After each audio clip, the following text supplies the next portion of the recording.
আজকে আমরা দেখব জ্যামিতি। আচ্ছা, জ্যামিতির সংজ্ঞা। জ্যামিতি শব্দটা দেখেন, জ্যামিতি শব্দটা আসছে হলো জ্যা আর মিতি, দুইটা শব্দের সংমিশ্রণে আসছে হলো জ্যামিতি। জ্যামিতিতে দুইটা শব্দ আছে, সেটা হলো একটা জ্যা আর একটা হলো মিতি। জ্যা শব্দের অর্থ কি? জ্যা শব্দের অর্থ ভূমি, আর মিতি শব্দের অর্থ পরিমাপ। তাহলে দুইটা যদি একসাথে করি, জ্যামিতি অর্থাৎ জ্যামিতি অর্থ কি? ভূমির পরিমাপ।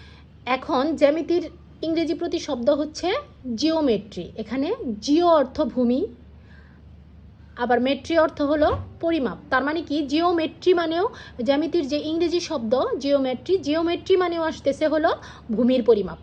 তার মানে হলো গণিত বিদ্যার যে শাখায় ভূমি বা স্থানের পরিমাপ সম্পর্কে বিশদ আলোচনা করা হয় তাকেই কি বলা হয়?